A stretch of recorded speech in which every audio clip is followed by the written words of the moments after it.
is Moshe, and I'm interviewing Holocaust survivors that lived through the Holocaust. And my project here is about the president of Iran that doubts that the Holocaust ever happened. So I'm here to show people that the Holocaust happened by interviewing people that were from the Holocaust, and when their facts come out, everyone will believe that the Holocaust will happen, and the Iranian president will be a liar. Yeah.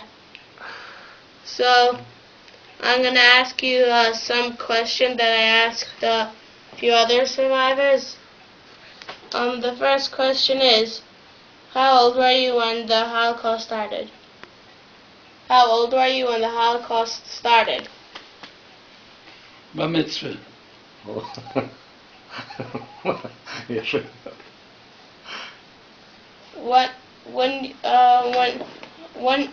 When did the war? Where were you when the war happened? In Vienna, Austria. How did you find out the war started? Oh, Hitler walked into Austria, March 13th, 1938. Did he kick you out of Austria? Exile you? He kicked me out of the section in Vienna that I wouldn't live anymore, and we stayed someplace else in the ghetto, in the second district in Vienna, until about 2 weeks before the war, before 1939.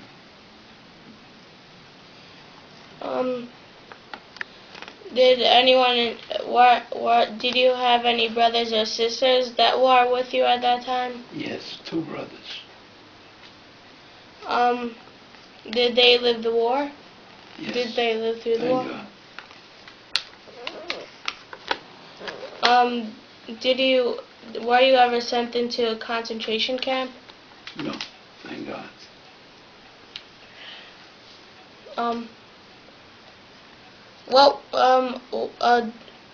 Did the Nazis? Did you escape the ghetto?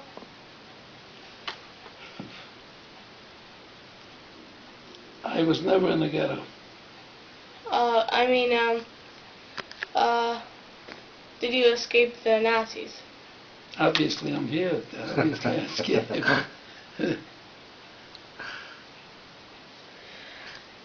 Did any of your friends get killed by the Nazis?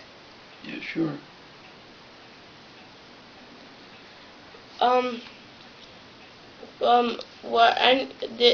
Did the Nazis kill any of your parents? No, thank God. So. Any other family members? All survived. All your family survived. All the uncles. No, just my. No. Just. Yeah, that's how we survived. See on top there? That's what we looked like. The clock? Huh? The clock? Oh, that picture. No, there's a picture next to the clock. That's how you survived the war? Right. How did you survive with the picture? That's after the war picture. That's Mr. Wassner, his father, his mother, and his brothers. Right. You're the only ones in the Wassner family that survived the Holocaust? No, my brothers. Yeah, I mean the immediate family. The rest, your uncles, cousins, anybody else survived? No. No. Were any of your relatives taken to concentration camps? Yeah, sure. Did you ever...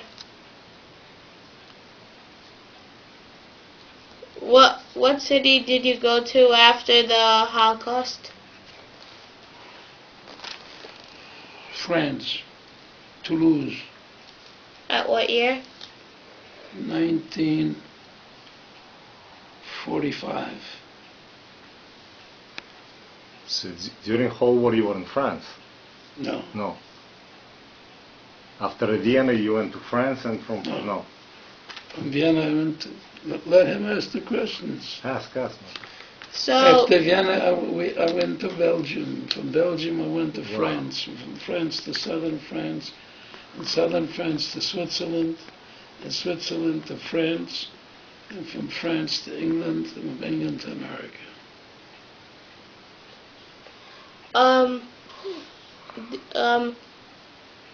And I had to pick up those languages.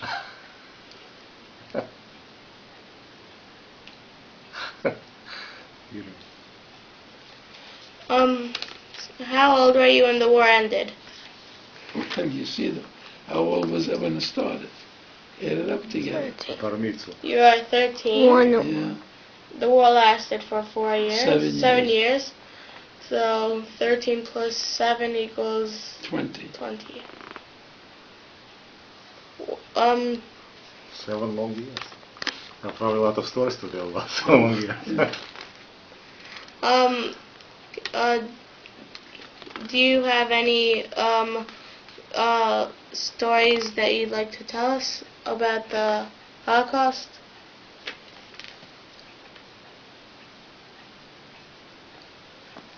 I like to tell you that HaKadosh Baruch Hu was kind enough and watch over us.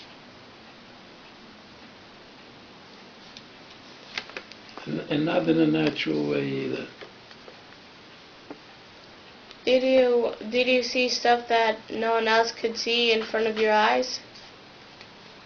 Like, did you ever see things that you don't see today, like people getting killed in front of you? Well, I remember the Kristallnacht. Wow. Wow, Schluss happened November before? 10th, 1938. Did you, Where they burned the Sefer Torahs and broke all the glass of the Jewish stores in Vienna, in all of Germany, by the way.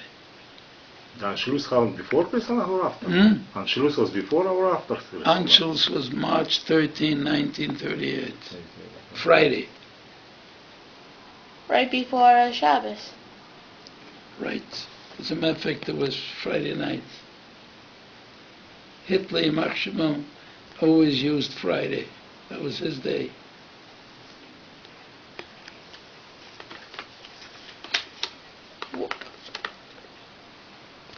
Were you ever sent to prison during the war? Yes. I was in prison 3 times. In the same country? No, twice. Once in France and twice in Switzerland.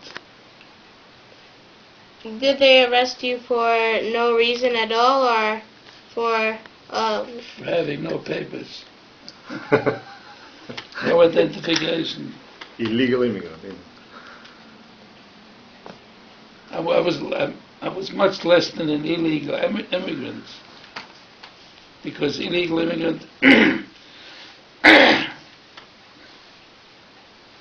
at least something to show for. I had false papers. when they let you out of prison, where did you travel to? Out of prison. Oh, they sent me to a labor camp in Switzerland. But it's not a type of labor camp that you're talking about. Nazis. Yeah. It was harsh labor, no? Or it was... Oh yes, I was a detonator. I Wow. was a driller. Were they like the Nazis and try to work you to death, or No. was this like a regular prison? No, it was a regular prison.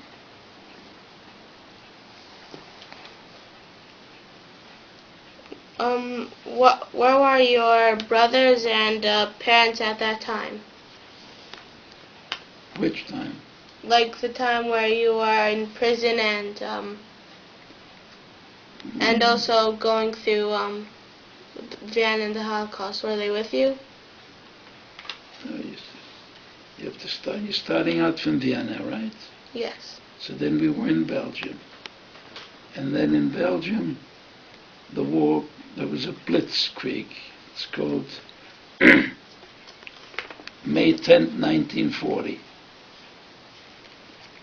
That's when they rounded up all the Jews with German passports in Austria, in Belgium, and sent them down to St. Cyprian, which is at the Spanish border.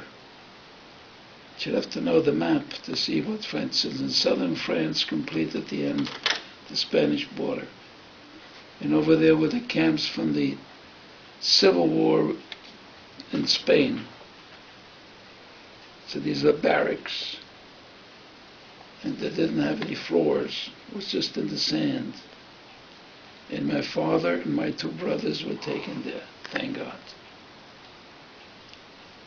And they marked down on the cars on the outside, German prisoners. They're all Jews. That was the Belgians. So only your... So wait a second. And my grandfather and I, my mother and I was too young, we stayed together until May the 10th, 1940.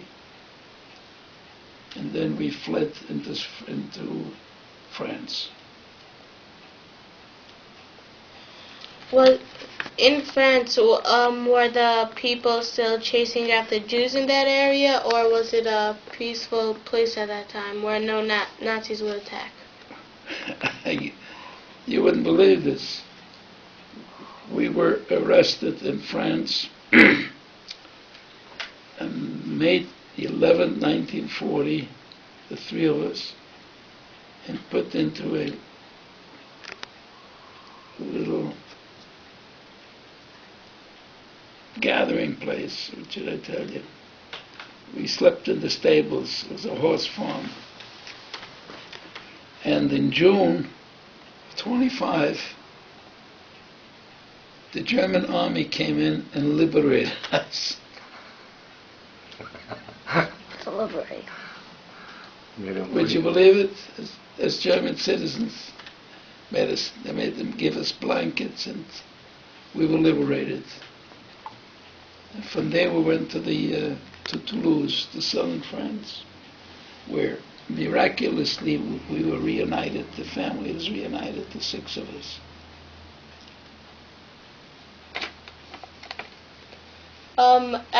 After you traveled to France, did the war still continue? Of course. So it was in the middle of the war. It was 1940, 41, 42, 43, 44, 45. So when you were in Toulouse, did anything serious happen? Like the Nazis caught you then, or the France people? I had a French passport. Oh, With so a different name. Well, it's another Polish passport. Hmm? You were able to buy a Polish passport like that? No, it was a Frenchman. He had a different name. You have my name there? Eisenhower? My name, do you have? Joseph No. Wassner. Oh, Joseph? I had a French name. André Barrault was my name. So how you were able to obtain his passport like this? Hmm? How you were able to obtain his passport on his name? How you were able to obtain this passport his Oh, French name? no problem at all. They looked up, when they bombed France, they looked up the people that died and were buried, and those are the names they picked up. So in case they ever look it up, that person existed. It was French underground who provided passports? Who provided passports? Who did? The Jewish community? Somehow, I don't know exactly. There's no, it's not a pass, it was an identification card. Well, were you strict of doing things over there? Like, did you have religion rules? You're not allowed to eat kosher, or you're not allowed to buy kosher food, like in Austria? I was a vegetarian. Oh. No question about kosher. The meat was not meat. And we ate fish and vegetables and milk products. So after France, you traveled to Switzerland? Yes, And temporarily. And then I came back to France. so when you traveled to Switzerland, what? I didn't travel. Uh, I smuggled myself into Switzerland for what reason? to stay alive. I mean, So there was something happening in South France that Sure. you tried to they rounded up all the Jews. again. Sure. 1942. So did your whole family go to Switzerland or just you? Just my two brothers first, and then I followed. So when you came to Switzerland, Did they put you away? Yes. But your identity card on name of Bahrain didn't have that you were Jewish, you were French somehow. Yeah, up until I went to Switzerland. Switzerland, I got rid of it. And I was back myself. By the way, I had my film with me all the time. How you were able to smuggle film all the time? Every time. They never left me. How you were able to carry this all the time? You were never checked, nobody checked, nobody looked at Oh. the Germans, you know, it's Never like a checked. check, stuck Oh. at the No, checkpoints, never. Police. They did. They ask for papers and what you have and who you are.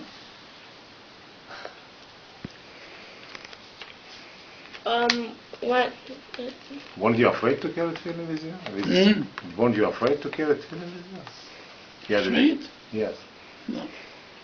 They would discover that you're Jewish. I was never afraid. Baruch Hashem. Only afraid of God. Did you find your brothers in By Switzerland? coincidence. Yeah. How it happened?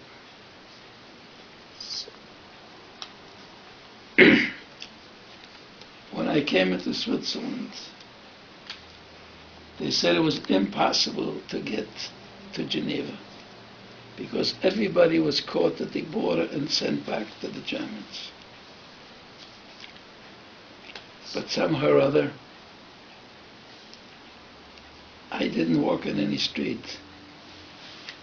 I put my finger, this is Geneva, and that's the way I went. I went through fields. When it came to a road, I looked right and left and just jumped over it, and there you go.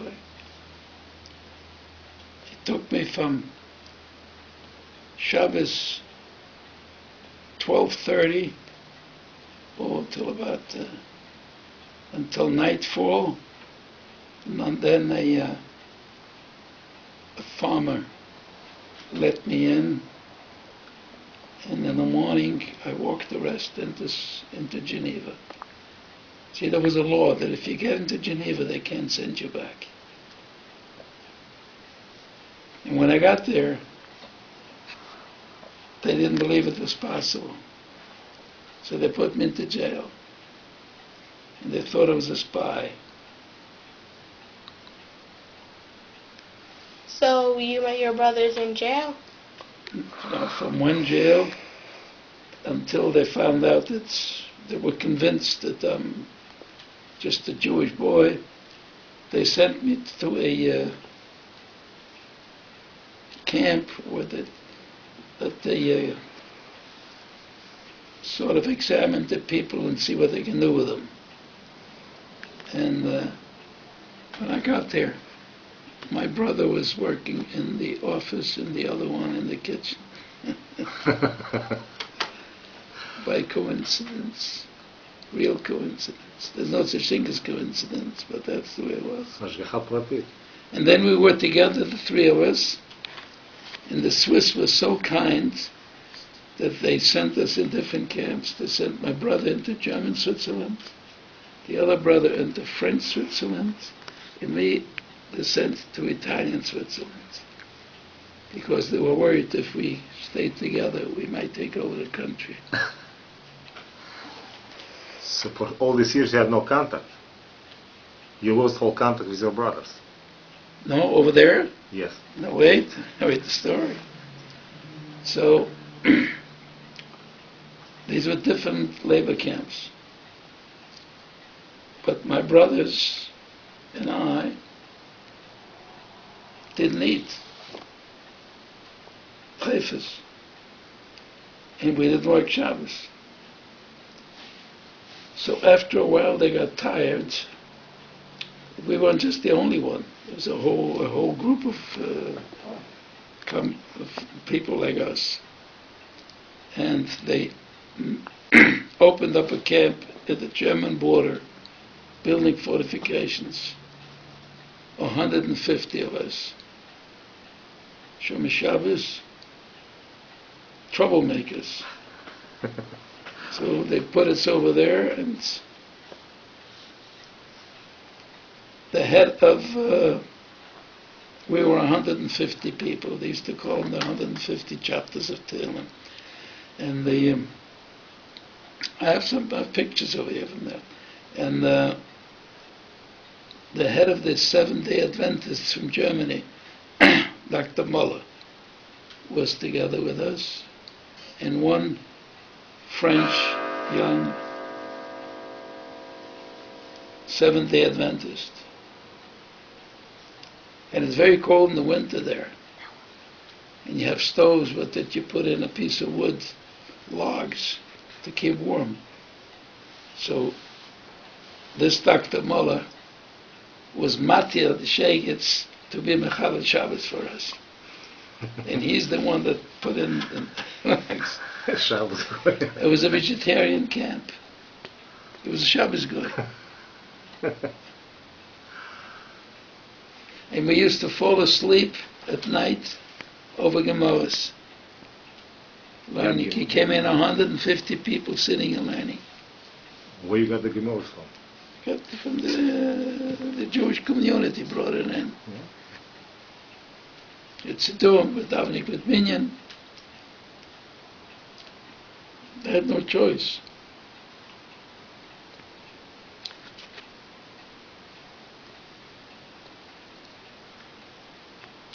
Are you a little confused? No. Not yet. I am. So, where were you, did they keep you in the 150 person camp for a long time, or? Until Hitler lost the war. So you were in there from 1942 till 1945? 44. 44. He was losing the war in 1944. The world knew that he's losing it. You see, Switzerland is a neutral country. But neutral means depending who's winning. That's who they're with. So by 44 they just disbanded the camp? 44 they just disbanded it, they just... No, they made it easier to put it into place where you didn't have to work. So... I got a scholarship in 1944, November 1944, to the seminary in Basel. And I was liberated, and that's where I attended the until June. Then I picked myself up and went back to France to look for my parents. Did you find them there? Thank God. You left alone without your brothers? Your brothers went along with you, or you went alone? So what happened to your brothers? They followed afterwards. Okay, so you were first. So after you went to France, the war was Finished. 45, right. So after the war was finished, you moved back to Austria, or? No. We just stayed there until we got papers and came to the United States.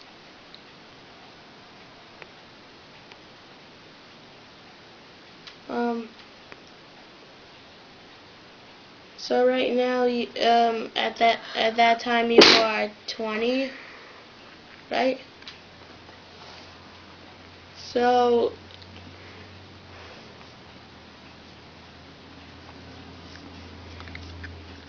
so after the war you moved to America or England, you said. We went through England to America. Oh.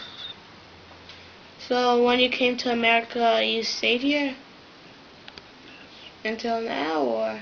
Yes. And I served in the Marine Corps. I was drafted into the Marine Corps. So you were In in the the Korean. Korean War. Huh? So you saw action in the Korean War. No, No. I was an interpreter. Interpreter where? In the Marine Corps? Yeah. I'll tell you a few little stories that you didn't ask me. We were in southern France, in a little town by the name of Grenade-sur-Garonne. It's about 25 kilometers out of Toulouse. And we were assigned, we had to live there. We couldn't leave the place. It's called forced